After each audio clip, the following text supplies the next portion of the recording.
이제 우리 함께 하나님의 말씀의 은혜를 나누고자 합니다.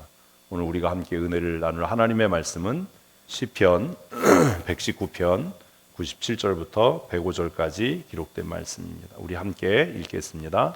내가 주의 법을 어찌 그리 사랑하는지요, 내가 그것을 종일 작은 소리로 읊조리나이다.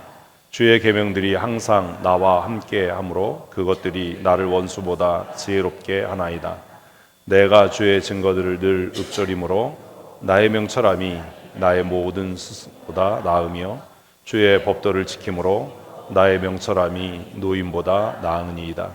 내가 주의 말씀을 지키려고 발을 금하여 모든 악한 길로 가지 아니하였사오며 주께서 나를 가르치셨으므로 내가 주의 규례들에서 떠나지 아니하였나이다.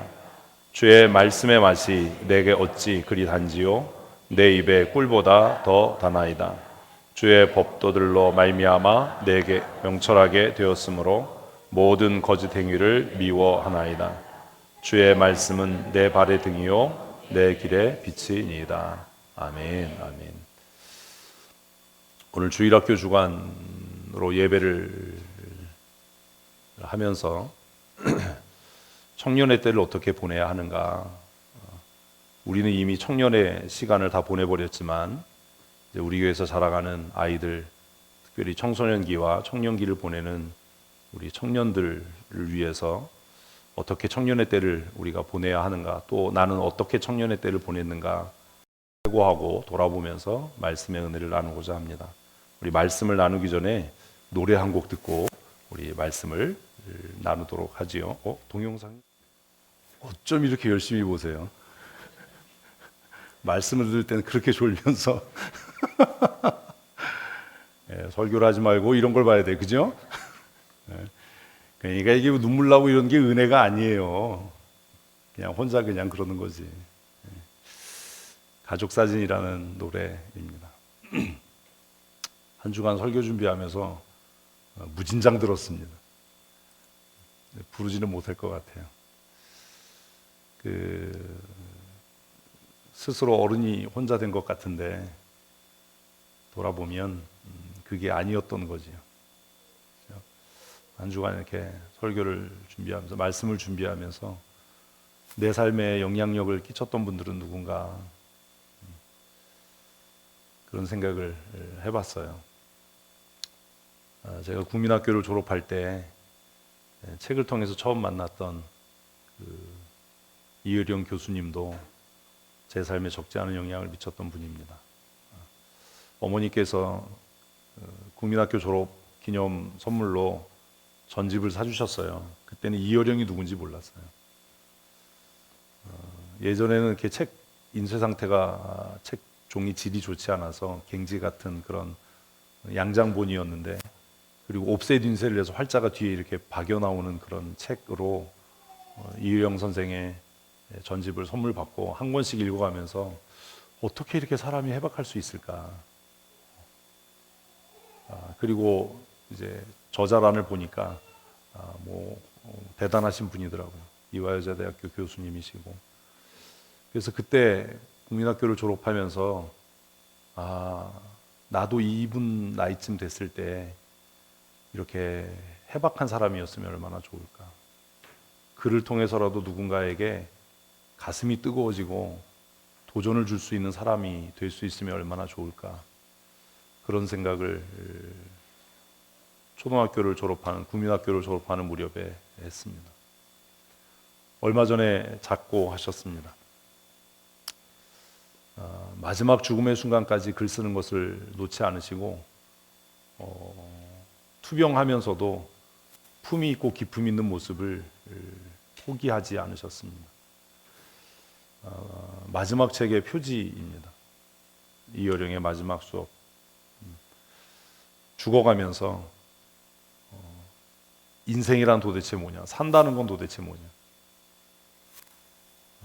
자신은 가장 행복한 사람이라고 늙음하게 예수 믿고 또 하나님 나라를 소망하고 그렇게 내 죽음을 맞이할 수 있으니 내 죽음을 슬퍼하지 말라고 정말 오랜 친구처럼 그렇게 죽음을 받아들이는 늙은 학자의 마지막 삶의 모습을 보면서 크게 감동이 되고, 아, 나이 들어서 완고해지고 강팍해지고 완악해지고 고집불통이 되고 자기밖에 모르고 초라하고 추하고 그리고 품이 없고 천박해지는 삶이 아니라,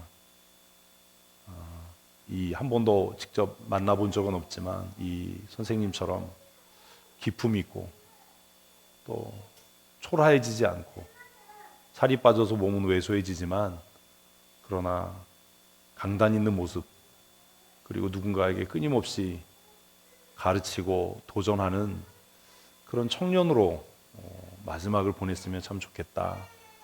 제가 개인적으로 그런 생각을 해 보았습니다. 사진 참 멋있지요. 이 어른이 했던 이야기 중에 하나가, 제가 지난번에 말씀드린 우리가 모두가 잊고 사는 것이 하나 있는데, 그게 뭐냐 하면 소년은 자라서 청년이 되고 청년은 마침내 늙고 또 노인은 죽게 된다라고 하는 것을 우리는 잊고 산다. 잊지 말아야 한다. 생각해 보니까 그런 것 같아요. 저는 아직도 마음에서 중학생쯤인 것 같아요. 그 중학교 다닐 때 4월, 5월 무렵에 이화여자대학교 교정에 개나리, 목련, 철쭉들이 만발을 했습니다. 무료한 수업 시간에 창밖으로 이렇게 이화여자대학교 캠퍼스가 보였는데 그 쪽문이 보였거든요. 후문이 있는데 이제 저희 학교로 들어오는 쪽문이 붙어 있어서 등굣길에 정문으로, 이대 정문으로, 제가 그래도 학교 다녔던 사람이에요. 3년 동안. 안 믿으시나 봐요. 이대 정문으로 등교를 해서 그 쪽문으로 학교에 드나들기를 3년을 그렇게 중학 생활을 했습니다. 나른하고 무료한 봄날 수업 시간에 이대 교정을 바라보면 정말 목련이 흐드러지게 펴 있거나 개나리가 피어 있거나 또 정말 실록이 지푸르게 들이우는 그런 광경들을 볼 수 있었습니다. 매주 화요일이면 1교시가 예배였어요. 미션 스쿨이었으니까 전교생이 쪽문으로 이대 강당에 가서 매주 화요일 1교시를 모두 모여서 예배하는 채플로 1교시가 진행이 됐습니다. 중학생 때였지만 그 이대 교정을 걷는 게 그렇게 좋았습니다. 대학 생활이란 나에게 어떤 의미가 있을까? 캠퍼스 생활은 어떨까? 그런 동경을 하면서 컸던 것 같아요. 지금 이제 60이 다 되는 나이가 돼버렸지만 지금도 마음은 그때 중학생 어린아이 같고, 나는 왠지 미숙한 것 같고, 나는 아직 성숙하지 못한 것 같고, 그런 생각이 들 때가 참 많이 있는데, 생각해 보면 소년은 자라서 청년이 됐고, 그리고 그 청년은 이제 중년이 되어서 노년을 준비하는 그런 시간 앞에 와 있습니다. 생각해 보면 중학교 무렵이 시간이 제일 안 갔던 것 같아요. 정말 지겨웠던 것 같아요. 그래서 어느 날 창밖을 보면서 계산을 해봤어요. 내가 35이 되면 몇 년도일까? 2000년대는 과연 올까? 그 공상과학 영화에 나오는 맨날 2000년대, 그 2000년대는 과연 오는가? 백투 더 퓨처라고 하는 영화가 처음 발표됐을 때 그 영화의 배경이 2000년대거든요. 아직 날아다니는 차는 안 나왔지만, 타임머신은 아직 개발되지 않았지만, 그런 영화들을 보면서 과연 2000년대가 오나? 2000년이 되면 내가 몇 살인가 생각해 보니까 끔찍한 거죠. 내가 50 넘어서까지 살 수 있을까? 나는 50 넘어 나이가 되면 어떤 모습일까? 그게 너무 궁금했어요. 그래서 그 중학교 무렵부터, 초등학교를 졸업하고 중학교 무렵부터 했던 일이 하나 있어요. 그게 뭐냐면 증명사진을 찍으면 한 장씩 모으는 거예요. 지금도 제 서재 어딘가에 그 거의 해마다 찍은 증명사진들이 담긴 상자가 있을 겁니다. 며칠 전에도 여권 이제 만료가 돼서 여권 사진을 다시 찍고 여권을 다시 재발급 받았습니다. 여권 사진 찍으면 요즘에는 뭐 금방 나오잖아요. 요즘에는 또 증명사진이 거짓말을 하지요. 막 새 사람을 만들잖아요. 아저씨가 어디 지워드릴까요? 막 이러면서 주름 지워드릴까요? 저는 보정하지 않는 사진이 좋아요. 왜냐하면 그래야 시간이 지나도 그때의 내 모습을 볼 수 있을 테니까. 주름이 지면 좀 어때요? 그죠? 보다 중요한 건 주름이 졌느냐, 주름 없는 뺑뺑한 피부냐가 아니라 그 얼굴 표정에서 인자함과 품위가 묻어나는가 하는 것 아니겠습니까? 여권을 받아서 한참을 제 사진을 이렇게 쳐다보았습니다. 여권 일면이 이제 흑백 사진이 들어가더라고요.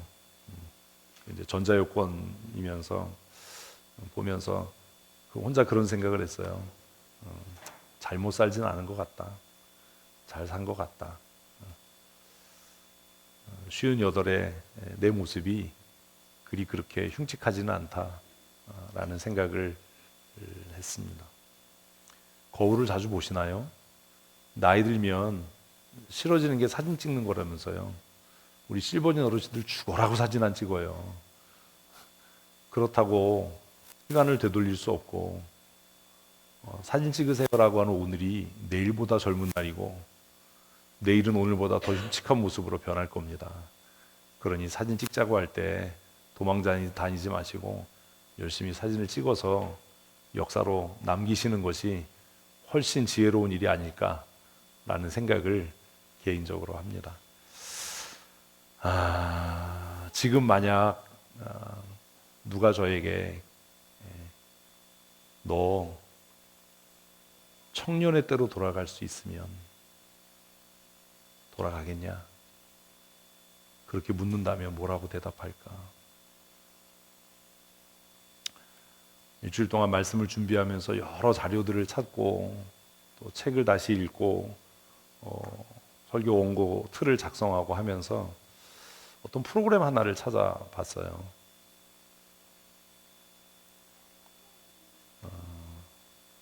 80이 넘으신 할머니들이 20대에 자기에게 편지를 쓴 거예요. 엽서에다가 자기 이름을 넣어서. 그 편지를 이렇게 읽는데 그냥 멍해졌어요. 어떤 분은 20대에 자기에게 편지를 쓰면서 아무개야 40에 남편이 산에 일하러 간다고 하면 꼭 막아라. 산에 일하러 가셔서 머리를 다치셔서 그 이후로 계속 이렇게 누워 지내시나 봐요, 남편이. 무슨 일이 있어도 남편이 산에 일하러 간다고 하면 꼭 막아라. 어떤 할머니는 20대의 자기에게 너무 미안하다. 이름도 모르는 남자에게 시집가서 너무 많은 고생하고 살았는데 20대에 너에게 너무 미안하다.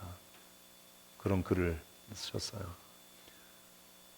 그 글을 읽는 그 진행자들이 글을 읽지를 못하고 펑펑 이수근이 펑펑 울었거든요.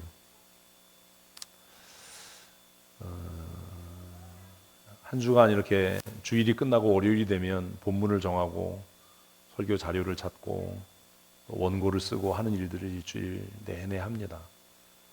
늦은 시간까지. 지난주에는 그래서 거의 새벽 3시에 이렇게 자고 그랬어요. 이 가족사진 노래를 들으면서도 정말 생각이 많아졌고 중간에 어느 날 외로운 날 가족사진 꺼내서 보니까 내가 아빠를 닮았더라 라는 가사가 마음에 참 많은 울림을 저에게 가져다 줬어요. 그렇겠구나. 제 아버지는 저보다 어린 나이에 돌아가셨거든요. 잘 기억도 이제 안 나요. 우리 아버지가 어떤 사람이었는지. 근데 거꾸로 가족 사진을 보니까 내가 아빠를 닮았다라는 가사를 들으면서 거꾸로 생각하니까 아빠도 나를 닮았겠죠. 거꾸로 생각하니까. 52의 젊은 나이에 돌아가셨지만 지금은 이제 100살 가까운 연세가 됐을 텐데 돌아보면 그 아버지도 나를 닮았을 거고, 제가 알고 있던 아버지는 묵뚝뚝하고 엄하고 남에게 손에 끼치는 일은 절대로 하면 안 되고, 남의 거 빌려오면 하루 안에 갖다 주지 않으면 날벼락이 났어요. 남의 물건에 손대는 거 아니다. 남에게 패기치면 안 된다. 사람이 비굴하면 안 된다. 정직해야 한다. 어려서는 가진 건 개뿔, 쥐뿔도 없는데 남의 거 빌려와서 뭐 이렇게 책 같은 거 빌려오면 하루 만에 갖다 주라는 거예요. 그걸 어떻게 하루 만에 다 읽고 갖다 줘요? 만약에 그게 2, 3일 지났는데 집에 뒹굴러 다니면 남의 거 빌려오면 바로 갖다 줘야지, 한 번 말해서 안 듣느냐고 날벼락이 떨어졌어요. 그렇게 무섭게만 보였던 아버지, 엄하기만 했던 아버지. 근데 제가 저를 가만히 이 노래를 계속 밤마다 이렇게 들으면서 생각해 보니까 우리 아버지 마음에도 나 같은 그 약함이 있었을까? 두려움이 있었겠지. 또 이런 외로움이 있었겠지. 또 이런 슬픔이 있었겠지. 근데 우리 아버지는 어떻게 평생 아들 앞에서 그런 모습을 보이지 않고 사셨을까? 얼마나 힘겨운 삶을 살았을까? 그런 생각을 한 주간, 이번 주간 설교를 준비하면서 해보았습니다. 그리고 또 저를 생각해 보는 거죠. 누군가는 내 외형만 보고 강한 사람이야, 센 사람이야, 무서운 사람이야, 이렇게 생각하겠구나. 그리고 나의 이런 모습은 또 시간이 지나면 내 자녀들에게서 보여지겠지. 어쩌면 내가 타협하지 않고 신앙생활하면서, 우리 아버지는 신앙생활 잘 하지 않으셨지만 올곧은 길로 가려고 하는 것이 그런 아버지의 모습이 나에게 있기 때문이 아닌가. 불의한 일은 용납하면 안 된다. 타협하지 말아라. 손해를 보더라도 올바른 길을 가야 한다라고 가르쳤던 그 아버지의 가르침이 어쩌면 내 머릿속에 지식이 아니라 내 혈관을 타고 흐르는 피 속에 새겨져 있어서 신앙생활 하면서도 타협하지 않고 또 적당히 하려고 하지 않고 말씀대로 하려고 하는 그런 태도들이 내게 있는 것은 아닌가, 그런 생각들을 했어요. 그리고 누가 나에게 지금 너 20대나 30대로 돌아갈래? 라고, 만일 네가 원하면 그렇게 해줄 수 있어 라고 묻는다면 여러분은 뭐라고 말하시겠어요? 저는 절대로 안 간다라고 그럴 거예요. 절대로 안 간다, 절대로 안 간다. 그때가 너무 힘들었다. 그때가 너무 외롭고 너무 힘들고 너무 삶이 막막해서 절대로 그때로는 돌아오고 싶지 않다. 난 지금이 너무 좋다. 지금이 너무 만족스럽고 행복하고 너무 좋다. 그리고 한번 생각해 보는 거죠. 그럼 지금의 삶을 누가 나에게 선물했는가? 나는 그냥 내가 됐나? 그렇게 돌아보니까 내가 그냥 된 게 아닌 거죠. 돌아봤어요. 60을 바라보는 지금의 나이에 내 삶을 있게 했던 청년의 때에 내 스승은 누구인가? 나는 청년의 때를 어떻게 보냈는가? 그리고 우리 아이들에게 청년의 때를 어떻게 보내라고 이야기해야 하는가? 사실 듣고 싶은 노래가 한 곡 더 있는데 시간이 너무 길어질 것 같아서, 엄마가 딸에게라는 노래가 있어요. 그 노래 가사도 이렇게 들으면 여러 가지를 생각하게 되죠. 엄마가 딸에게. 돌아보면 나는 참 복 있는 사람이다라는 생각을 해요. 모아놓은 재산도 없고 사회적인 지위도 없고 아무것도 없지만 참 복 있는 사람인 이유는 제 청년의 때에 제 삶을 정말 든든하게 붙잡아 주셨던 분들이 제 곁에 있었기 때문입니다. 그게 하나님의 은혜인 거죠. 제가 정말 인생의 방향을 잃고 헤매고 있을 때 나 어떻게 살아야 되지? 이런 두려움으로 가득했던 때에 제 곁에서 믿음의 사람으로 산다는 건 이런 거다. 예수 믿는다는 건 이런 거다. 라는 것을 보여주셨던 장로님이 계십니다. 제가 몇 번 말씀드렸는데 저는 목사님의 영향을 받은 건 별로 없는 것 같고 그 장로님의 영향을 많이 받았습니다. 고등학교를 졸업하고 주일학교 교사를 할 때 우리 부서의 부장 장로님이셨던 그분은 헤매고 방황하고 그냥 될 대로 되라, 뭐 어떻게 되겠지, 이렇게 삶의 한 부분을 놓으려고 하는 저에게 예수 믿는 사람은 그렇게 살면 안 된다. 하나님 앞에 엎드려 기도해라. 품위 있게 살아라. 돈이 없더라도 무시당하는 삶을 살지 말아라. 눈에 생기가 있어야 되지 않겠냐. 누구도 함부로 대하지 못하도록 권위 있어야 되지 않겠냐. 얼굴 볼 때마다 불러서 야단치시고 책망하셔서 20대에 그 장로님 때문에 제가 참 많이 울었습니다.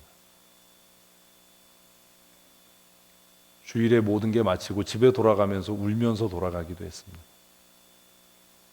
지금 내 상황에 내가 할 수 있는 게 뭐라고 그렇게 이야기하시나. 돌아보면 하나님의 은혜인 거죠. 그 장로님을 만났다는 것. 그때는 그 장로님 목소리만 들으면 피해 다녔어요. 교회가 크니까 키도 크고 목소리도 크시거든요. 목소리 들리면 이렇게 다른 골목으로 그 순복음교회 지하에서 다른 길로 마주치지 말아야지. 어우, 저분은 왜 나만 보면 왜 나만 미워하지? 그랬던 기억이 납니다.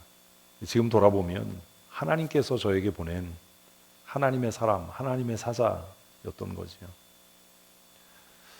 청년의 때를 어떻게 보내야 할까라고 고민할 때 그분이 저에게 해주셨던 말씀이 몇 가지 있는데 그 중에 하나는 예배 잘해라예요. 예배 잘해라.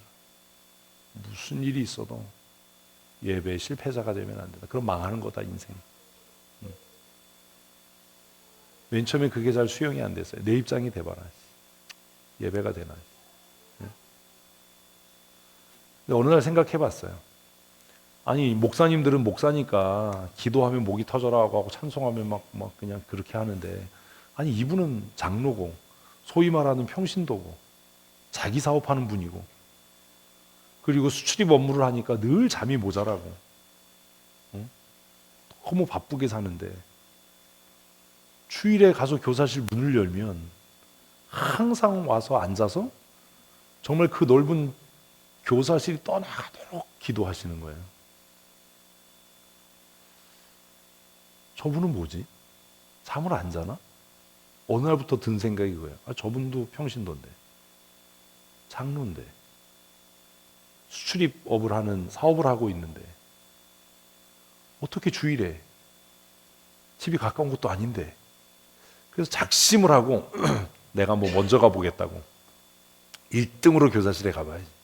갔는데도 여전히 그 장로님은 자기 자리에 앉아서 책상에 침이 하얗게 튀기도록 교사들을 위해서, 우리 아동이부의 부흥을 위해서, 아동이부에 출석하는 주일학교 아이들을 위해서 그렇게 기도하셨어요. 주일에 모든 일정이 다 마치고 교사 오후 반성기도회를 장로님이 항상 인도하셨는데 매주가 부흥회였어요. 좀 빨리 끝났어 집에 갔으면 좋겠다. 오늘은 좀 밝았을 때 집에 갔으면 좋겠다. 해지기 전에 갔으면 좋겠다. 집에 가려면 3번을 갈아타야 되는데, 이 장로님 왜 안 끝내나.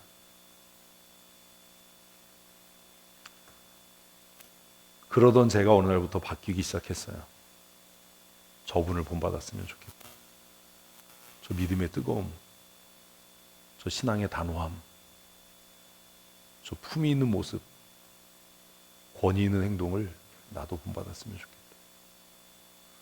아니 평신도 장로도 저렇게 할 수 있다는데 나라고 저게 안 된다는 법이 어딨나.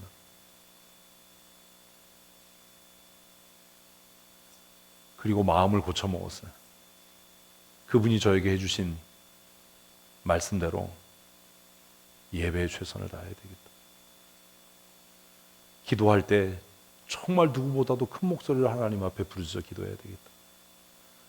찬송하면 목이 터져라고 해야 되겠다. 왜? 그분이 자신의 삶으로 나에게 그렇게 보이고 있으니까. 그분을 본받고 따르기 위해서 그렇게 하다 보니 예배가 감격이 있기 시작했어요. 찬송의 기쁨이 있기 시작했어요. 처음엔 참 힘들었어요. 하면서도 꼭 이렇게 해야 되나? 그냥 조용히 기도하면 되지 왜 주야 하고 부르짖고 기도를 해야 되나? 그냥 조용히 찬송하면 되지 왜 손바닥에 불이 나도록 손뼉 치면서 찬송해야 되나? 왜 말씀 들을 때 허리를 곧게 펴고 들어야 되나? 그 말씀이 깨달아지면 왜 큰 소리로 아멘 해야 되나? 꼭 그래야 되나? 꼭 그래야 그게 믿음인가? 그런 마음이 들 때마다 그냥 일단 본받아 보자. 그렇게 시간을 보내면서 제 신앙의 변화가 생기기 시작했어요. 그러던 어느 날, 내가 이렇게 살아서 되겠나 생각을 하게 된 거죠. 그분이 저에게 또 한 가지 하셨던 말씀은 가장 행복한 사람으로 살아라. 무엇을 하든지 예배를 할 때는 가장 행복하게 예배하는 사람, 놀 때는 내일이 없는 사람처럼 가장 행복한 사람으로 놀아. 그렇게 말씀하시니 그렇게 살아야지. 그게 정말 먹을 것도 변변치 않고 쓸 돈도 없던 때, 그래서 여행을 다니고 돈을 모아서 등산을 다니고 했던 거예요. 존경하는 장로님이 그렇게 말씀하시니까, 야, 네 청춘을 그렇게 우울하게 보내지 말고 할 수 있는 모든 일들을 해라. 그 남한에 있는 산이란 산은 다 가봤어요. 지금이 불행한 사람은 나중에도 불행하다. 나중에 행복을 위해서 지금 불행을 감수해야 된다. 이거 거짓말이다. 지금 행복해야 너 나중에도 행복하게 살 수 있어. 청년의 때 인정받고 존경받아야 노년과 장년의 때에도 인정받고 존경받을 수 있어. 돈 벌기 위해 애쓰지 마라. 네가 하나님 앞에 정직하면 하나님께서 물질의 은혜를 주시고, 인정받으려고 애쓰지 마라. 네가 품위 있게 행동한다면 모든 사람이 너를 인정하고 따르게 될 거다. 그래서 그 장로님의 가르침을 받아서 그래, 오늘이 행복하면 되지. 그래서 개뿔 먹을 것도 없고 살아가는 게 막막했는데 기회만 있으면 여행 다니고, 기회만 있으면 산에 오르고, 기회만 생기면 뒤로 물러서지 않고 모든 경험을 해보려고 노력했어요. 나중에 성경 읽으면서 안 거예요. 그분이 왜 그렇게 말씀하셨는지. 전도서 11장 9절 읽습니다. 청년이여, 내 어린 때를 즐거워하며 내 청년의 날을 마음에 기뻐하며 마음에 원하는 길과 내 눈이 보는 대로 행하라. 장로님이 이래서 그렇게 말씀하신 거구나. 그 장로님의 삶은 성경으로 이해되고 성경으로 해석되는 삶인 것 같아 보였어요. 이해 안 되는 말씀을 하셔도 저분은 성경에서 벗어난 말씀은 하지 않을 거야 라는 믿음이 저에게 있었어요. 오늘을 행복하게 살아라. 오늘을 치열하게 살아라. 놀 때도 마치 내일이 없는 사람처럼 그렇게 놀아야 한다. 오늘이 행복해야 하나님께서 더 행복한 내일을 주신다. 그래서 정말 그 대학 떨어지고 신학교 갈 때까지 제 인생의 가장 가난한 시간들을 보냈는데, 정말 많이 여행하고 뭐 산이란 산은 다 오르고 산에서 막 일주일씩 보내고 그럴 수 있었던 것은 장로님의 가르침 때문이었습니다. 야, 돈 없으면 내가 줄게. 놀러 가. 그냥 선배들 붙어서 가라. 자격지심 갖지 말고 자존심 상해하지 말고. 그래서 장로님이 그렇게 말씀하시니 순종하자. 그리고 정말 뭐 어디 간다 그러면 다 따라다니고, 그때 찍은 사진 보면 몰골이 거의 거지예요. 1년 내내 똑같은 옷 입고.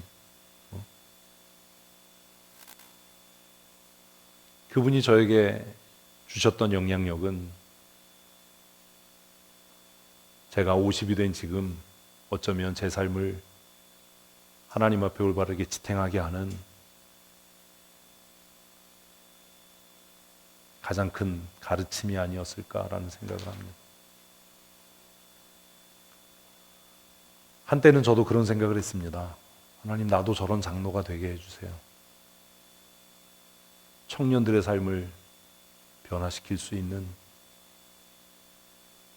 그런 어른이 되게 해주세요. 수없이 많은 장로님들이 계셨습니다. 대부분의 장로들은 손가락질의 대상이었습니다. 뭐 장로가 저래. 장로가 졌다우야. 야, 뭐 기도회만 하면 앞에서 조냐. 주일학교 예배 순서 맡았는데 예전에 여기 다 이렇게 앉아 있었잖아요. 자기 기도 순서 끝나면 앉아서 조는 거예요. 얼마나 욕을 해요. 그리고 나서 자기가 얘기할 때 되면 믿음에 대해서 얘기하고 신앙에 대해서 얘기하니 청년들이 얼마나 개떡같이 보겠어요. 야, 무슨 뭐 장로라고 무슨 저 쪽팔리지도 않냐 너. 아무도 인정해주지 않는, 아무도 존경하지 않는.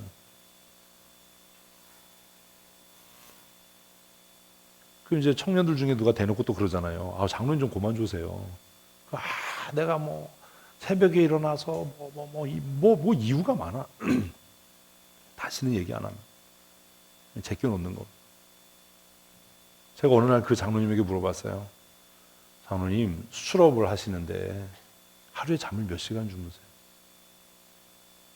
아니, 우리나라는 주일이지만 거래하는 나라들은 주일이 아닌데 어떻게 주일에 교회 하루 종일 계세요?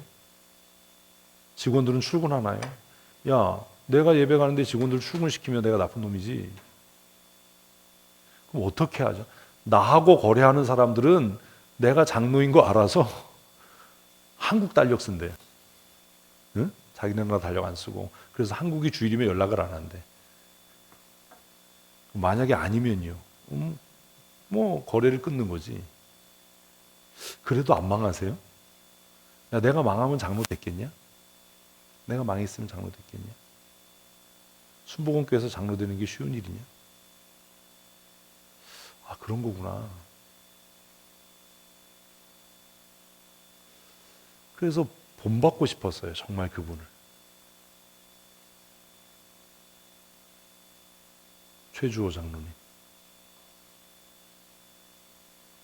그래서 제가 처음에 했던 기도는, 하나님, 저 장로님 같은 청년들에게 도전을 주고 청년들의 삶을 바꿀 수 있는 그런 장로가 되게 해주십시오.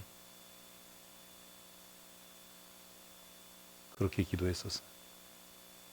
목사 되는 건 제 적성에 안 맞는 것 같습니다. 제가 가지고 있는 성향이나 기질이나 은사나 재능을 볼 때 목사하면 제가 스트레스로 죽을 것 같으니까, 하나님, 나도 돈 많이 벌어서 저런 장로 되게 해주십시오. 응답이 없었어요. 그래서 기도원 갔던 거예요. 금식하고 끝을 보겠다. 기도굴에 들어가서 기도를 시작을 했습니다. 하나님, 나도 장로님 같은 장로가 되게 해주십시오.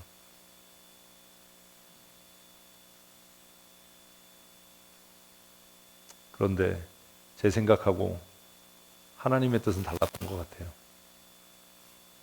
그래서 어쨌든 그 기도굴에서 나와서 기도원에서 내려와서 순복음교회를 떠나고 신학교에 입학하고 목사가 됐습니다. 그러나 지금도 제가 마음속에 가장 본받고 싶고 따르고 싶고 존경하는 분은 아무의 목사가 아니라 그 장로님입니다. 그래서 제가 가끔 저보다 나이가 어리거나 노예에서 임직이 더디거나 그런 장로님들에게 그렇게 이야기합니다. 제대로 해라. 쪽팔리지 않냐. 장로의 직분이 얼마나 귀한 건데 한 사람의 인생을 바꿀 수 있는데 제대로 해라. 나는 그 장로님 때문에 내 인생이 바뀌었다. 그 장로님을 만난 게 내 삶의 최고의 복이다. 그분 만나지 않았으면 난 늘 변명하고 늘 피해자이고 늘 원통하고 늘 분하고 내 20대를 그렇게 보냈을 텐데 친구 손에 이끌려서 주일학교 아동이부 교사 지원서 쓰고 교사대학 1년 다니고 그래서 아동이부 교사를 하는 그 3년 동안 내 삶의 방향이 바뀌었다. 내 신앙의 태도가 바뀌었다. 그분이 매일 반성기도회 하면서 말씀을 전하시는 건 어느 목사님보다도 훌륭했어요. 난 모든 장로들이 다 그런 줄 알았어요. 우리 장로교회 오니까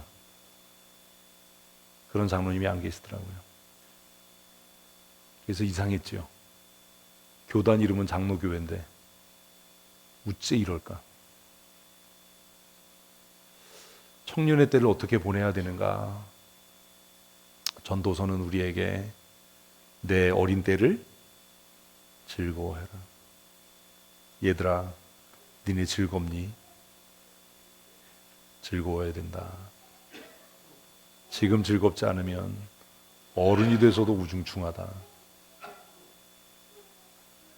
지금 즐겁지 않으면 목사님 나이 돼서 존경받지 못한다. 청년의 때를, 내 어린 날들을 즐거워해라. 정말 가난했는데 그 3년 동안 등산 다니고 여행 다니고 하면서 행복했던 것 같아요.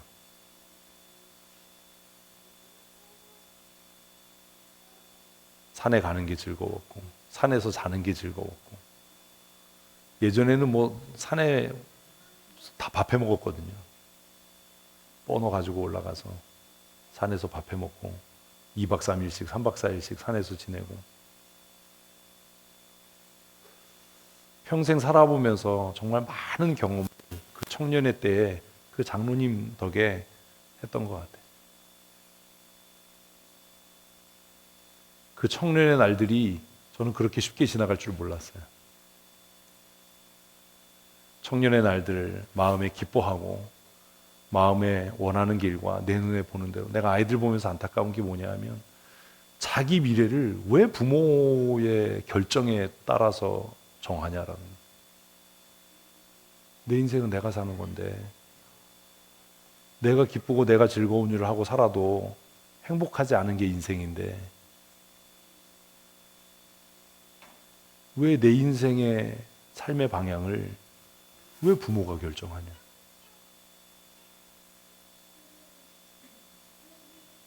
그게 과연 옳은가? 그래서 저도 뭐라고 얘기 안 하거든요. 어떻게 할 거야? 어떻게 하길 원해? 뭘 도와줄까? 그게 제가 하는 다예요. 이게 좋은 직업인 것 같아. 이런 얘기 안 해요. 하나님하고 너하고 해결해라. 할 수만 있다면 청년의 때 하고 싶은 일을 다 해라.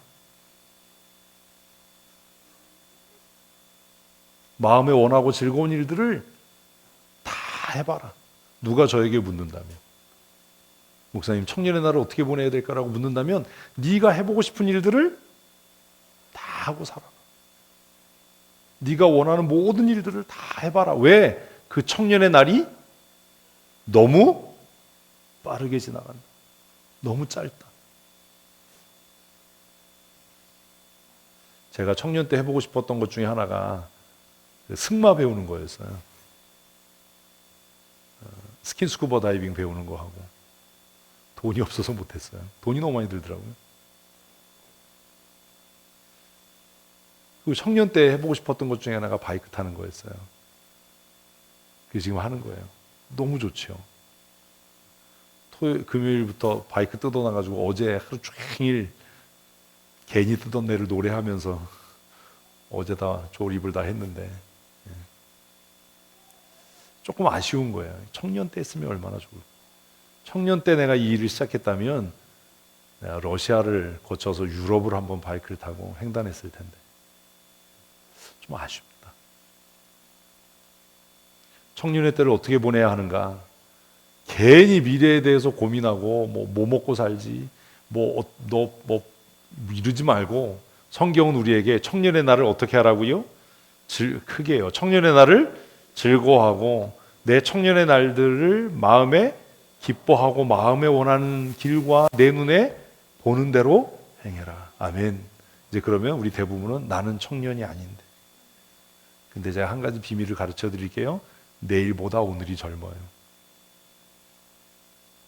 그러니 지금도 늦지 않았어요. 꽃 피면 꽃 구경 가세요. 먹어도 맛을 몰라. 먹고 싶은 거 다 드시면서 사세요. 하고 싶은 일 다 하고 사세요.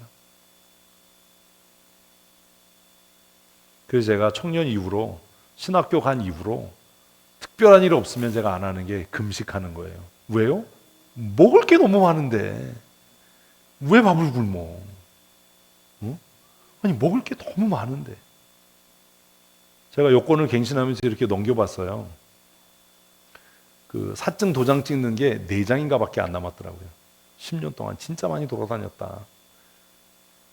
제 소원 중에 하나가 100개국 가보는 거거든요.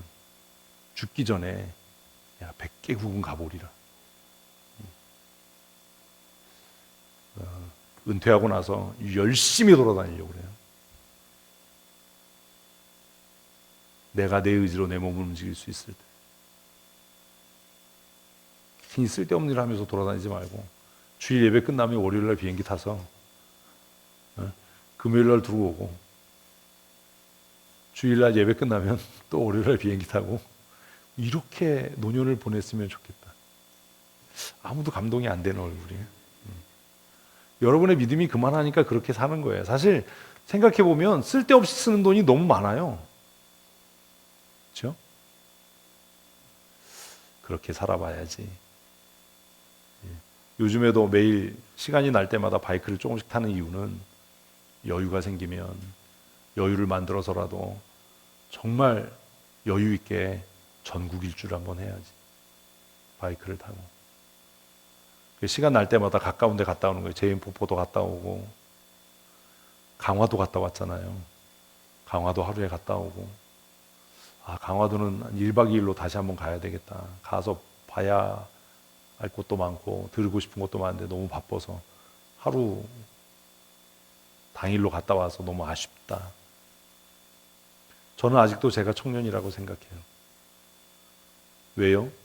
내 의지대로 내 몸을 움직일 수 있고 사유할 수 있고 내 결정대로 살아갈 수 있으니. 그래서 저는 이렇게 살아가려고 그래요. 청년이요, 내 어린 때를 즐거워하며 오늘이 즐거워야지. 내일보다 오늘이 어린 날이니까 오늘이 즐거워야지.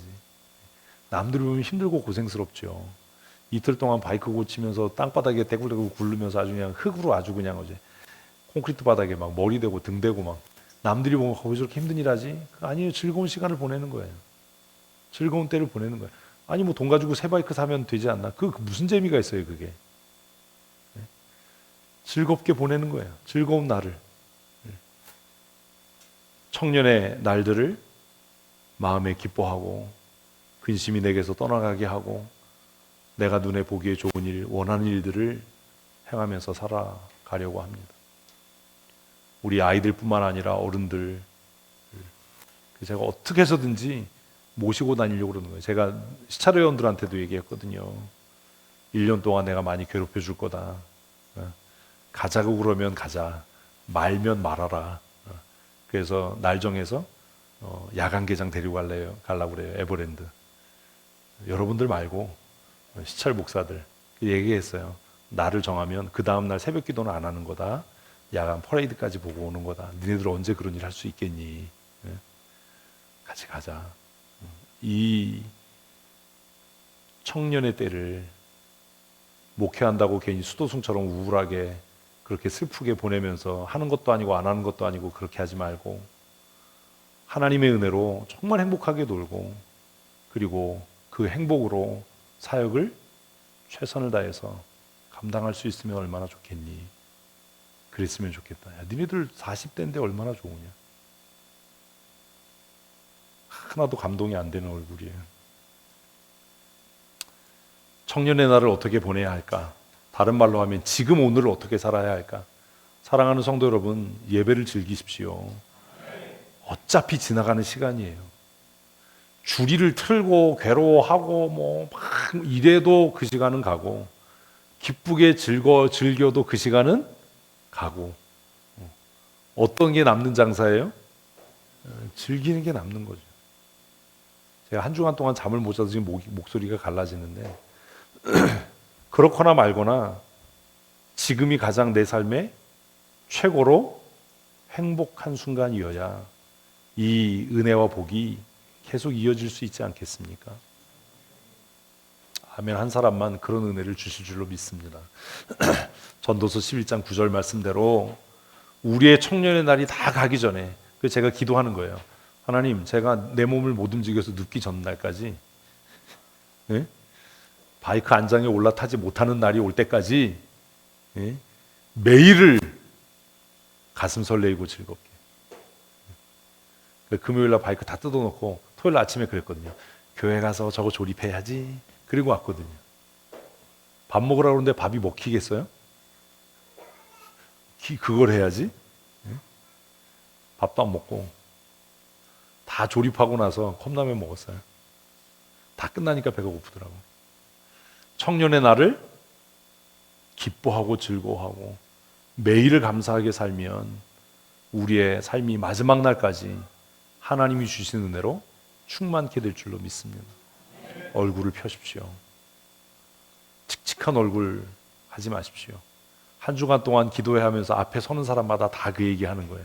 뭐라고요? 피곤하신가 봐요. 힘드신가 봐요. 아니요. 습관이에요. 그 얼굴의 칙칙함은 그냥 습관이에요. 기미 같은 거예요. 기미 같은 거. 그냥 나는 모르는데 그냥 얼굴이 칙칙해. 항상. 밤을 샜든 피곤하든 온몸이 아프든 쌩긋쌩긋 방긋방긋 웃으면서 오늘이 내 삶의 가장 즐거운 날이다. 아멘. 오늘이 내 삶의 가장 행복한 날이다. 아멘. 그렇게 사십시다. 하고 싶은 것 있으면 다 하십시오. 아, 목사님 권사인데요. 괜찮아요. 여러분 아니어도 일할 사람 많아요. 내일 비행기 타고 떠나세요. 뭐 일도 일 같지 않으면서 내가 없으면 그런 거 걱정하지 말고. 그러나 한 가지 잊지 말아야 할 게 있습니다. 같이 있습니다. 그러나 하나님이 이 모든 일로 말미암아 너를 심판하실 줄 알라. 아멘.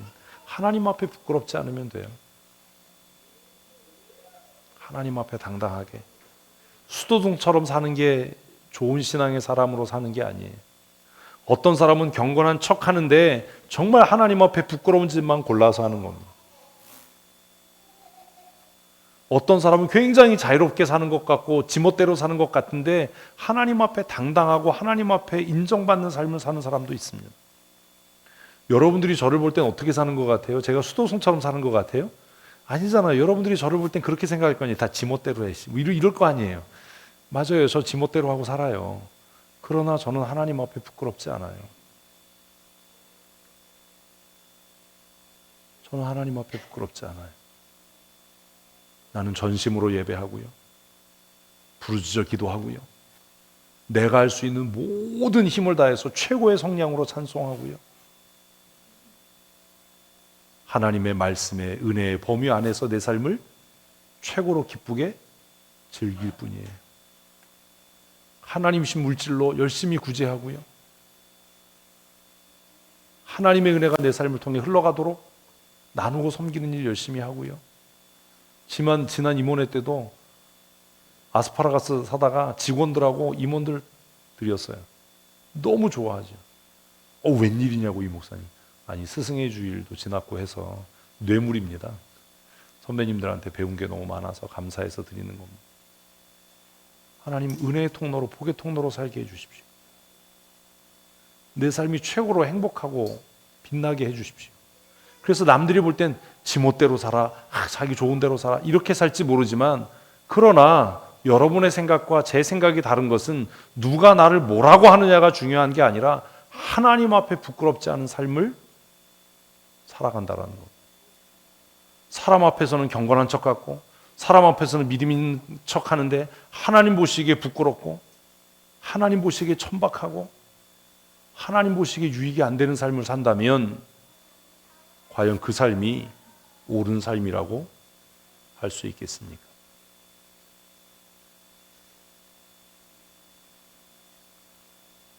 가끔 후배 목사님들이 저에게 그럽니다. 목사님 좋으시겠어요. 뭐가? 목사님 목회를 막 거침없이 하는 것 같아요. 맞아, 잘 봤어. 어떻게 그렇게 하세요? 어떻게 그렇게 하냐고? 나 하나님 앞에 부끄러운 거 없거든. 나 하나님 앞에 정직하거든. 난 겉과 속이 다르지 않거든.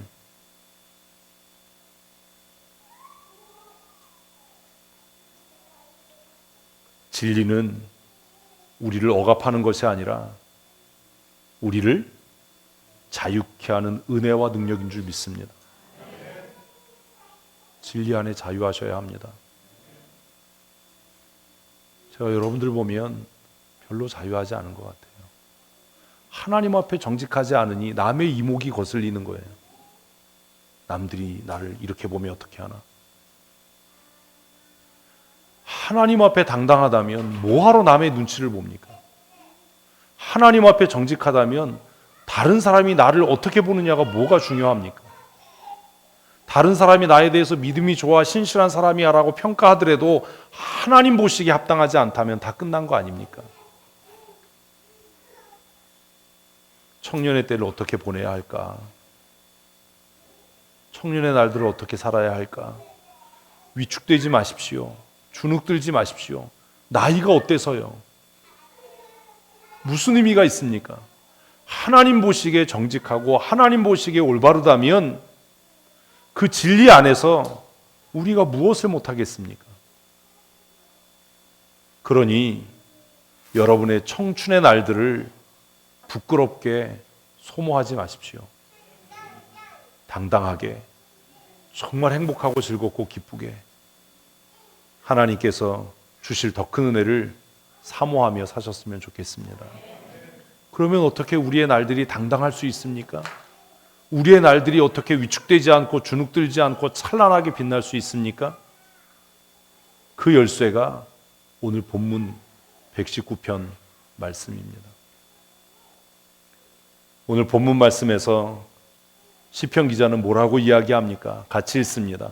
내가 주의 법을 어찌 그리 사랑하는지요.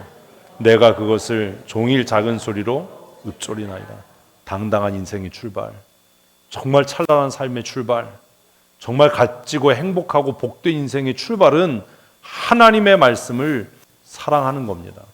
아멘. 아멘. 왜 문제가 왜 생겨요? 말씀을 떠나 있기 때문이에요. 하나님의 말씀을 사랑하지 않기 때문이에요. 그래서 자기 보기에는 옳고 자기 보기엔 정당한데 믿음으로 사는 사람들에게는 걸림돌이 되고 거침이 되고 누군가에게 시험이 되고 올무가 되는 삶을 사는 겁니다.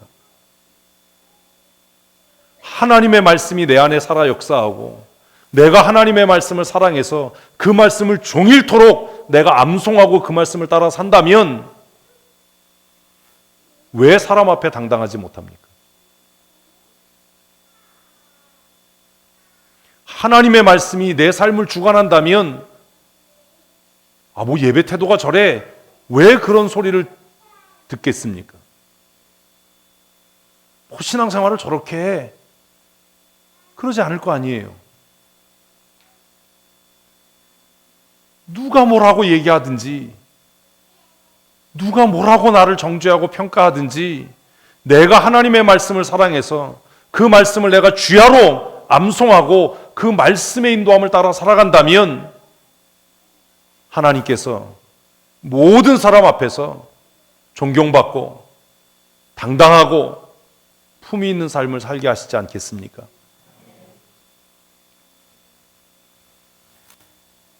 이게 청년의 날에 우리가 연습해야 되는 것 아닙니까? 누군가가 나에게 당신 왜 그렇게 하냐라고 물으면 성경이 나에게 그렇게 말씀하기 때문이다라고 여러분 이야기할 수 있습니까? 누군가가 나에게 와서 왜 당신 예배 시간에 핸드폰 보고 딴짓합니까? 라고 얘기하면 당당하게 성경이 그렇게 말씀하니까 내가 그렇게 한다라고 이야기할 수 있습니까?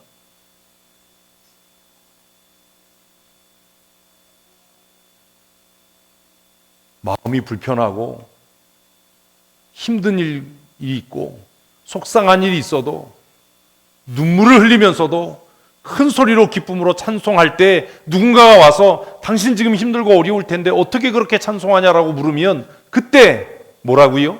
성경이 나에게 그렇게 말씀하기 때문이다라고 답하실 수 있습니까? 그렇게 살고 있습니까?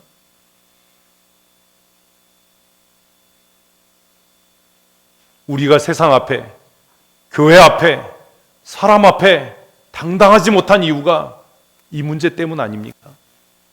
하나님을 사랑하지 않기 때문에, 하나님의 법을 사랑하지 않기 때문에. 그러나 시인은 뭐라고요? 내가 주의 법을 어찌 그리 사랑하는지 내가 그것을 종일 작은 소리로 읊조린다. 되뇌이고 되새긴다. 그래서 내 삶을 말씀이 해석하고 내 삶을 말씀이 이끄시고 인도한다. 목사님 피곤하지 않으세요? 좀 쉬세요. 그렇게 할 수 없는 이유는 성경이 나에게 말씀하시고 하나님의 사랑이 나를 강권하기 때문입니다. 간단한 거예요. 내가 하나님 사랑하니까, 하나님의 말씀이 내 안에서 역사하니까 다른 어떤 것보다도 내가 하나님을 사랑하니까 그 말씀대로 살아가려고 노력하는 것뿐입니다. 그 결과가 뭡니까? 주의 계명들이 항상 나와 함께하므로 그것들이 나를 원수보다 지혜롭게 하나이다. 떼거지로 덤비든 무슨 계략을 짜든 함정을 파든 모함을 하든 두려워하지 않고 당당할 수 있는 것은 나와 함께한 사람의 숫자가 많고 내게 권력이 있기 때문이 아니라 하나님의 말씀이 나와 항상 함께하기 때문인 줄 믿으십시오. 아멘. 거짓을 말하는 사람들, 인본적인 사람들은 늘 그렇게 이야기합니다. 나와 뜻을 같이 하는 사람이 많다. 내 뒤에 사람들이 많다. 아, 그래요? 당신과 뜻을 같이 하는 사람이 많아요? 당신 뒤에 사람이 많아요? 그렇군요. 그러나 나에게는 하나님의 말씀이 나와 함께합니다. 아멘. 이럴 수 있어야 당당하지 않겠습니까? 성도들의 의견이 뭐가 그렇게 중요합니까? 우리의 의견이, 우리의 뜻이 뭐가 그렇게 중요합니까? 우리의 뜻과 의견보다 하나님의 말씀이 우선이 되어야 할 줄로 믿습니다. 입만 열면 무슨 성도들이 그런데 입만 열면. 물론 칼국수를 먹을 거냐 수제비를 먹을 거냐는 성도들의 뜻이 중요하지요. 왜 어디에도 칼국수를 먹어라 수제비를 먹어라 이런 때는 칼국수 먹어야 돼 이런 거 안 써 있으니까. 응? 근데 저는 두 가지 다 안 먹어요.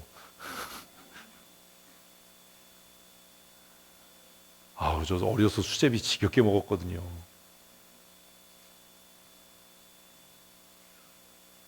난 아주 칼국수 수제비 보면 아주 그 돈 내고 사 먹는 사람 보면 난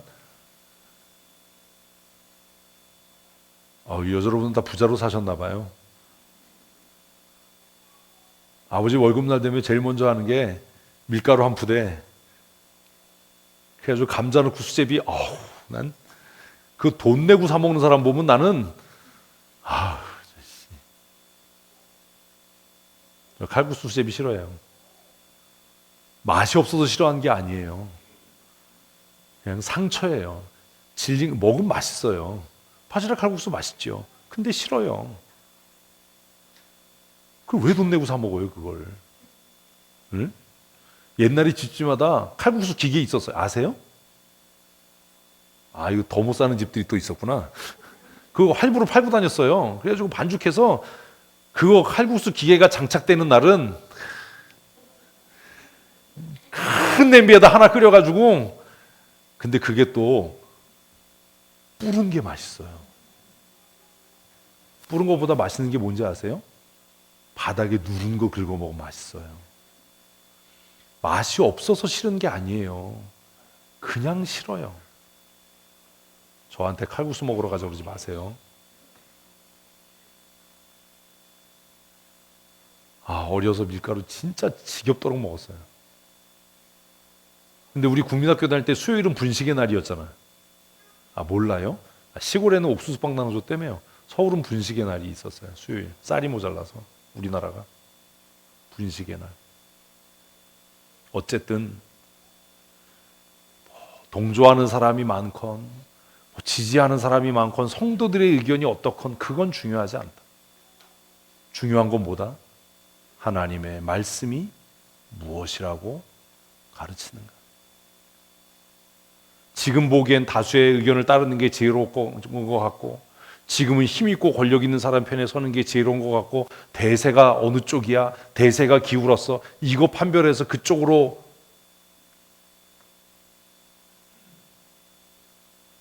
줄 서는 게 지혜로운 것 같아 보이지만, 그러나 결국 우리를 원수보다 지혜롭게 하는 것은 하나님의 말씀인 줄 믿으십시오. 내가 하는 말이나 행동이 성경으로 해석되지 않으면 아무리 내 생각이 옳아도 그건 죄입니다. 정당하지 않은 겁니다. 어떤 분이 저에게 그러더라고요. 오셔서 그러길래 근데 왜 예배 태도가 그러냐고 제가 그랬더니 저에게 어떤 얘기를 하나 하셨어요. 목사님이 설교 시간에 그 말 한 다음부터 나는 설교를 안 들었대. 그래서 내가 설교 시작하면 눈 감고 있었대. 그래서 제가 그랬어요. 그러세요? 우리 교회 나오셔야 할 이유가 없네. 그러면 그 태도가 내가 마음에 안 들다 하더라도 그 태도가 성경대로 옳은 겁니까? 난 그런 건 잘 모르겠고 하여튼 기분 나빠서 내가 그 다음부터 설교를 안 듣기로 했대요. 그래서 그런 거예요. 뭐하러 교회 나오냐고.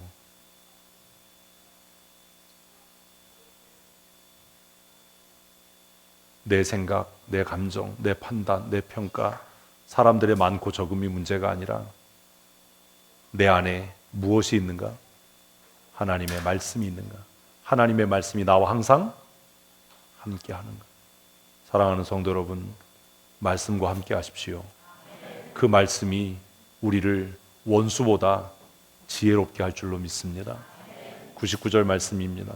내가 주의 증거들을 늘 읊조림으로 나의 명철함이 나의 모든 스승보다 나으며 주의 법도를 지킴으로 나의 명철함이 노인보다 나으니이다. 아멘. 저는 제 삶으로 이 말씀들을 체험하며 살아갑니다. 저는 별로 배운 게 없습니다.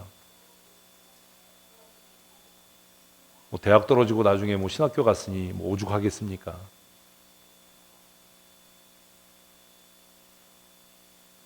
제가 세미나나 잘 가지도 않지만 컨퍼런스나 혹은 어쩌다가 하기 싫은 거 억지로 콕 껴가지고 했던 목회학 박사 과정을 하면서도 미국에서 한 주간 동안 모듈 수업을 마지막 강의를 하면서 정말 감사했던 것은 내가 그곳에 가서 수업을 듣는다가 아니라 미국의 정말 유수한 신학교에 학장들이 와서 강의를 했어요. 너무 아쉬웠죠. 통역을 하고 강의를 하니까 강의 분량이 충분하지 않아서. 그런데 너무 감사했던 게 뭐냐 하면 내가 우리 교회에서 가르쳤던 것들, 내가 하고 있는 것들, 하고 싶은 것들을 그분들이 이야기하면서 이게 미래 목회의 전략이다 라고 이야기하실 때 너무 감사했어요. 그래서 깨달았어요. 아, 시편의 말씀이 뻥이 아니구나. 내가 주의 말씀을 사모하고 주의 말씀을 내가 사랑해서 그 말씀을 늘 마음에 두고 그 말씀을 따라 살았더니 그 말씀이 나를 모든 스승보다 더 낫게, 그 말씀이 나를 모든 노인보다 더 명철하게 그렇게 하셨구나. 이제 어느덧 나이가 들어서 나이 어린 제 동기들이 총신대 교수들이 돼 있고 학장 후보가 돼 있고 총장 출마하려고 준비를 하고 그 친구들을 만나서 이야기할 때마다 받는 위로 중에 하나가 그거예요. 이 친구들은 대학원을 졸업하고 십수년씩 유학을 하고 이 학교 저 학교에서 학위를 하고 돌아와서 강단에 서서 후배들을 가르치고 이제 총장이 되어서 학교를 위해 헌신하겠노라고 또 뭐 대학원 원장이 되어보겠노라고 이야기하는데 나는 변변하게 유학을 해본 일도 없고 좋은 학교에 다녀본 일도 없고 좋은 선생님 밑에서 가르침을 받아본 일도 없지만 내게 주신 하나님의 은혜는 내가 하나님의 말씀을 사랑하고 사모해서 그 말씀을 떠나지 않으려고 노력했던 것과 그 말씀을 따라 살았던 것들이 결국 내 삶을 내 원수보다도 내 스승보다도 그리고 노인보다도 더 지혜롭고 탁월하게 했구나 라고 하는 고백입니다. 주일학교 교사 여러분, 아이들에게 어려서부터 하나님 말씀 사랑하는 것을 가르쳐야 합니다. 어려운 일입니다. 외우게는 할 수 있어요. 공과책에 필기하고 밑줄 치게는 할 수 있어요. 그러나 그 말씀을 따라 살게 하는 일은 다른 문제입니다. 윤재야 똑바로 앉아라. 이윤재, 네 이름 부르는데도 안 들리지? 똑바로 앉으라고. 신발 똑바로 신고. 지식은 사람을 교만하게 하는 것 이상의 기능을 갖지 못합니다. 성경을 외우고 주기도문을 외우고 사도신경을 암송하는 게 무슨 유익이 있습니까? 그 아이들이 하나님을 사랑하고 하나님의 법을 사랑해서 그 말씀을 지켜 살아가도록 가르쳐야 합니다. 어떻게 해요? 우리가 그렇게 살아가는 것을 통해서요.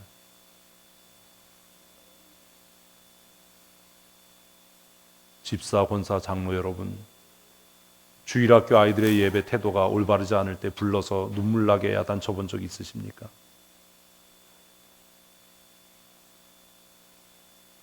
(20대의) 저를 불러서 눈물 나게 야단치셨던 그 장로님처럼 부끄러워서 한강다리에서 뛰어내리고 싶을 만큼 수치스럽게 저를 야단치셨던 그 장모님처럼 예배 태도가 올바르지 않은, 신앙생활을 바르게 하지 않는 청년들과 주일학교 아이들을 책망하고 꾸짖고 야단쳐 본 적이 있으십니까? 못하지요. 왜요? 나도 내 예배 태도가 하나님 앞에 올바르고 정직하지 않기 때문 아닙니까?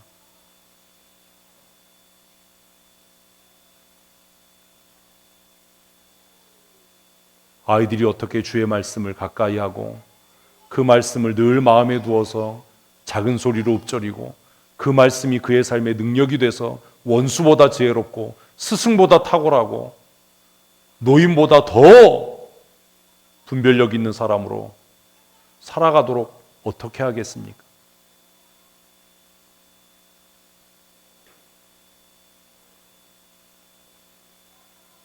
제가 예배 태도를 고치고 무슨 일이 있어도 성경을 읽어야 되겠다, 말씀을 묵상해야 되겠다라고 다짐하고 실천했던 것은 하나님이 주신 특별한 은혜도 있었지만 제 자세가 흐트러질 때마다, 기도할 때 머리를 처박을 때마다 부르셔서 책망하고 야단치고 너 그따구로 하려면 교사 그만둬, 너 그러고도 네가 믿음의 사람이야?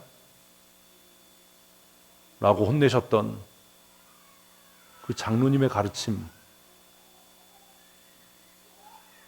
제 마음속에 분함이 가득해서 그럼 당신은 얼마나 잘하나 보자라고 그분의 삶을 추적해 보았을 때 정말 뜨겁게 기도하고 부르짖어 찬송하고 말씀을 가르칠 때 불을 토해내는 것 같은 열정이 있었고, 누구보다도 먼저 교회에 오셔서 기도하는 그 장로님의 모습이, 아, 저렇게 살아야 되는 거구나, 저게 옳은 거구나, 저게 합당한 거구나.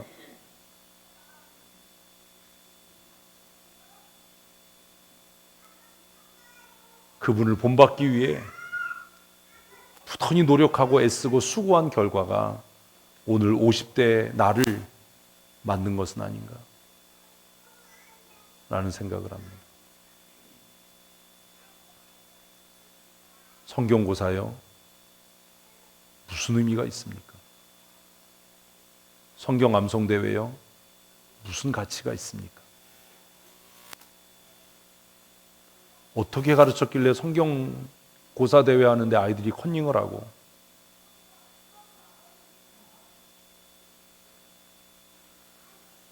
상 타지 못했다고 이의를 제기하고,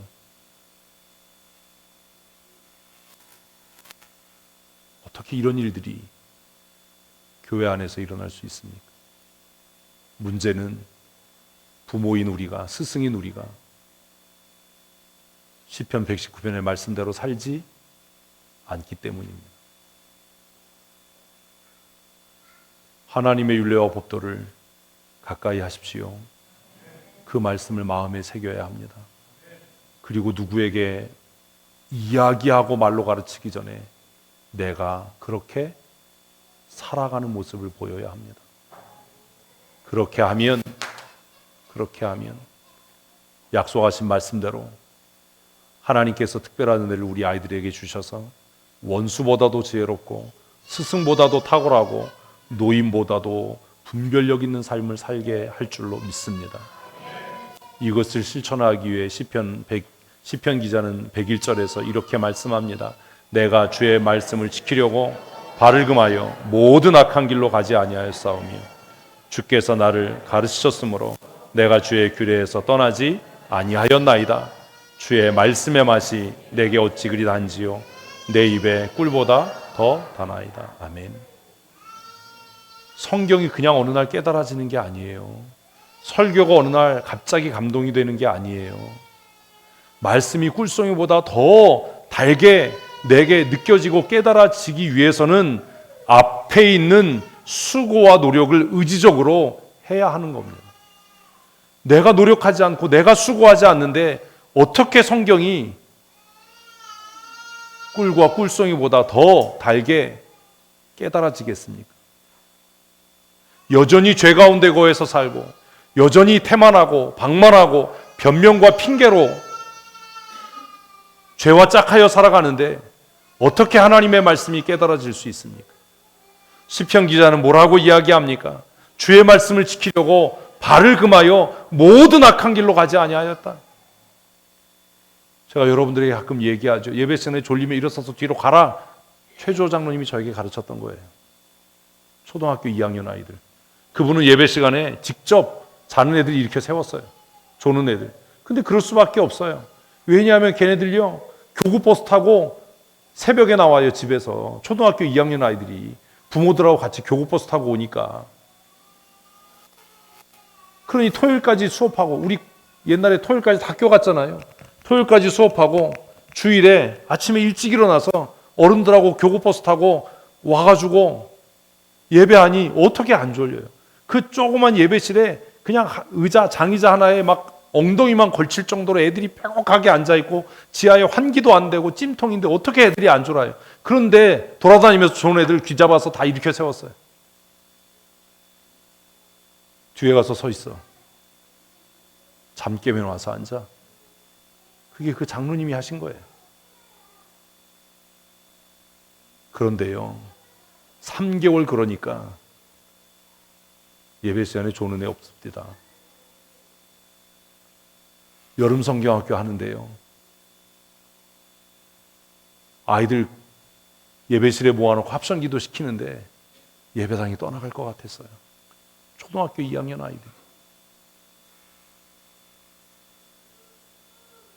충격을 받았어요. 제가 청년 때. 이게 뭐지? 아니, 국민학교 2학년 아이들이 어떻게 가슴을 치고 회개를 하지? 어떻게 이 아이들이 말씀대로 살겠다고, 믿음대로 살겠다고 헌신을 하지?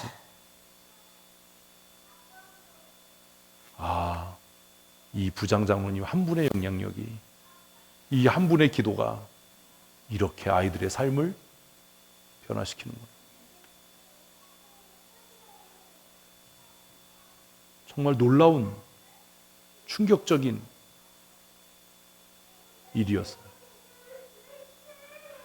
여름 성경학교라고 무슨 노는 프로그램이 있습니까? 그냥 예배하고 성령 대망회하고 성경 공부하고 그리고 그냥 간식 하나 주고 끝이에요. 간식도 집에 가면서 먹어라. 의지적으로 결심하고 결단하고 선택하지 않으면 변화는 일어나지 않습니다. 우리 너무 오랜 동안 타성에 젖어서 내가 하고 있는 일이 죄라는 것도 깨닫지 못합니다. 변명과 핑계가 있을 뿐이지요. 그러나 시편 기자는 뭐라고요? 내가 주의 말씀을 지키려고 내 발을 금하여 모든 악한 길로 가지 않았습니다.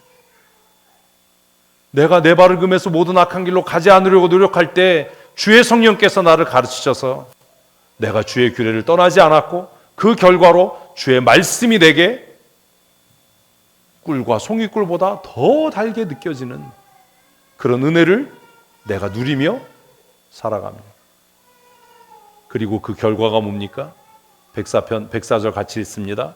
주의 법도들로 말미암아 내가 명철하게 되었으므로 모든 거짓 행위를 미워하나이다. 아멘. 뭘 미워한다고요? 거짓 행위요. 우리는 예수 믿으면서도 거짓과 착해 살지 않습니까? 믿음이 없으면서도 믿음 있는 척하고 예배 자리에 나와 있으나 예배자는 아니고 성경을 읽지만 그 말씀을 지켜 행하는 것은 아니고 그러나 시편 기자는 내가 주의 법도들로 말미암아 명철하게 되어서 내가 모든 거짓 행위를 미워한다. 제가 마음에 결심하고 사는 것 중에 하나가 있어요. 불의와 타협하지 않는다. 거짓과 착해서 살지 않는다. 싸우더라도 갈라서더라도 불의를 용납하지 않는다. 왜? 그래야 하나님의 사람으로 권위 있는 삶을 살게 될 테니까. 105절 마지막 절에 주의 말씀은 내 발의 등이고 내 길의 빛입니다. 누구에게나 적용되는 말씀은 아닙니다. 하나님의 말씀이 내 발에 비치고 등이 되어서 실족지 않게 하고 나이 들어가면서 권세 있고 품이 있는 삶을 살기를 원하신다면 이제 선택해야 됩니다. 그리고 결단해야 합니다. 청년의 때를 어떻게 보내야 하는가? 언젠가 우리도 노인이 되고 이 세상 떠나게 될 겁니다. 기념으로 찍었던 가족 사진에 박제처럼 그렇게 남겨지게 될 겁니다. 가끔 돌아가신 아버지의 사진을 이렇게 찾아보곤 합니다. 그리고 생각합니다. 나는 내 아이들에게 어떤 아버지로 기억될 건가? 내 청년의 날은 어떠했는가?